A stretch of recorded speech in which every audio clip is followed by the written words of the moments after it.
नमस्कार दोस्तों, मैं आचार्य रविंद्र अध्यात्म अवेयरनेस पर आपका स्वागत करता हूं। दोस्तों, आज का विषय है कि दक्षिण दिशा में वास्तु दोष उत्पन्न कैसे होता है। आज हम जानेंगे कि दक्षिण दिशा कितने डिग्री तक रहता है, एक्सट्रीम दक्षिण दिशा कहाँ रहता है, कम दक्षिण दिशा कहाँ रहता है, अर्थात इसमें क्या ऐसी गलती हो जाती है जिसके कारण वास्तु दोष उत्पन्न हो जाता है। दक्षिण दिशा जो है यह आपको 135 डिग्री से लेकर के 190 डिग्री तक का क्षेत्र दक्षिण दिशा जो कि अग्नि तत्व से प्रभावित होता है और शेष 190 डिग्री से 225 डिग्री के बीच में जो दक्षिण दिशा है वह पृथ्वी तत्व से प्रभावित होता है। अब हम देखते हैं कि पहले हम कि वास्तु दोष इस दिशा में कैसे उत्पन्न होता है, अर्थात 135 डिग्री से 225 डिग्री के बीच में ये पूरा क्षेत्र दक्षिण दिशा आता है। तो दक्षिण दिशा में वास्तु दोष उत्पन्न होने के जो मुख्य कारण है उसी पर चर्चा करेंगे। आज हम देखते हैं कि यह जोन जो है दो तत्व को मिलकर के बना है, एक अग्नि तत्व और दूसरा पृथ्वी तत्व। तो आप लोग समझें कि अग्नि तत्व जो है वो क्या है, उसका कलर कैसा है, उसके देवता क्या हैं, उसके ग्रह क्या है, ये सारी चीज को समझेंगे।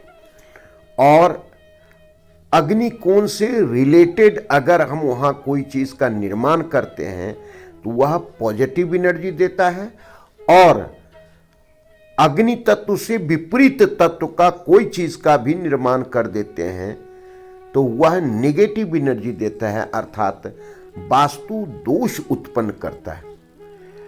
अग्नि तत्व जिसका कलर लाल है और जो आपके जीवन में अग्नि को प्रवाहित करता है, जैसे आप जो भी भोजन भी करते हैं तो वह पूरा का पूरा पाचन प्रक्रिया अग्नि के द्वारा होता है, जिसे हम जठार अग्नि कहते हैं। अगर वो मंद पड़ जाता है, खराब हो जाता है, दोष उत्पन्न हो जाता है तो ऐसे स्थिति में आपको कई बीमारियों का सामना करना पड़ता है।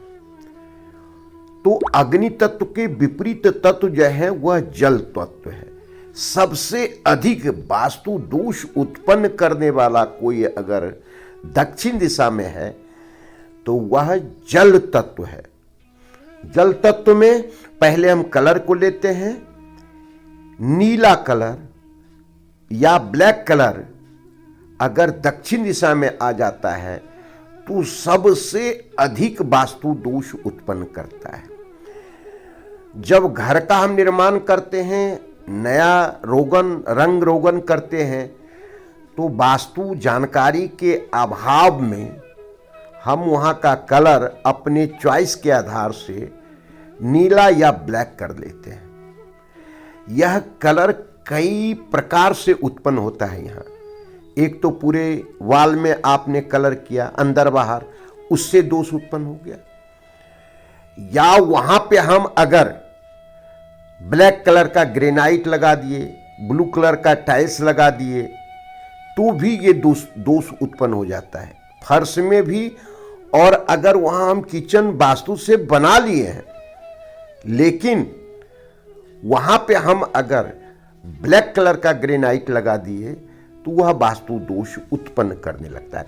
होता क्या है, वास्तु दोष अगर यहां उत्पन्न होगा, यह जो जोन है जिसको हम कहते हैं कि आपका अग्नि कोण का जो जोन है, यह आपको कैश फ्लो देता है, जीवन में आर्थिक उन्नति देता है, पैसा आने के कई रास्ते को खोलता है। कभी भी किसी के पास पैसा अगर रुक जाए, वह रिटर्न नहीं करे तो आप समझिए कि यहाँ वास्तु दोष उत्पन्न हो गया है और जल का वास्तु दोष उत्पन्न हो गया। दूसरी बात आते हैं, अगर सोफ़ा का कलर, पर्दे का कलर, जो कर्टन वगैरह लगाते हैं उसका कलर भी अगर इस कलर से अगर वहाँ बेड आपका लगा हुआ है, बेडरूम है, उसका कलर अगर आप नीला या ब्लैक कर लेते हैं तो भी वास्तु दोष उत्पन्न हो जाता है। अगर इस क्षेत्र में आपने दर्पण लगा लिया तो चूंकि दर्पण रिप्रेजेंट करता है जल को, इसका मतलब जल को आपने आमंत्रित कर लिया तो भी वास्तु दोष उत्पन्न करता है। अगर यहाँ पर अंडरग्राउंड टैंक या बोरिंग आपने करवा लिया तो भी वहाँ पर वास्तु दोष उत्पन्न करेगा ही। अगर यहाँ आपने सेप्टी टैंक लगा लिया, बना लिया, या यहाँ पर आपने टॉयलेट बना लिया तो भी वास्तु दोष उत्पन्न करेगा ही।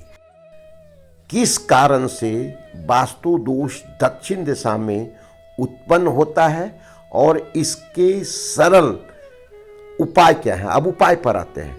सबसे पहली बात है कि यहाँ पर कलर कभी भी आपको ब्लैक नीला कलर अगर है तो इसे हटा दें, रिमूव कर दें। ये कैसे संभव है?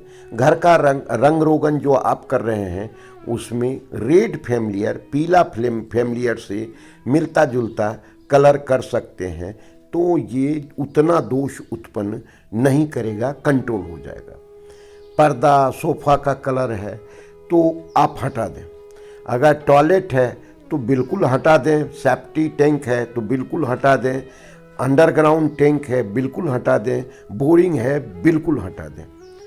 अगर नहीं हटा पाते हैं तो आप वहाँ पर अगर टॉयलेट है उसके चारों तरफ 4 इंची का पट्टी रेड कलर का लगा दें, टॉयलेट के सीट के चारों तरफ सूखा रखें। वहाँ पर नमक किसी जो है समुद्री नमक किसी भी कांच के बर्तन में रखें, सप्ताह में बदलते रहें और वहाँ पर रेड कलर का एक बल्ब लगा दें, 2 घंटे के लिए भी जलाएं तो ये कंट्रोल हो सकता है। तो ये वास्तु दोष को कंट्रोल करने के उपाय हम बताएं।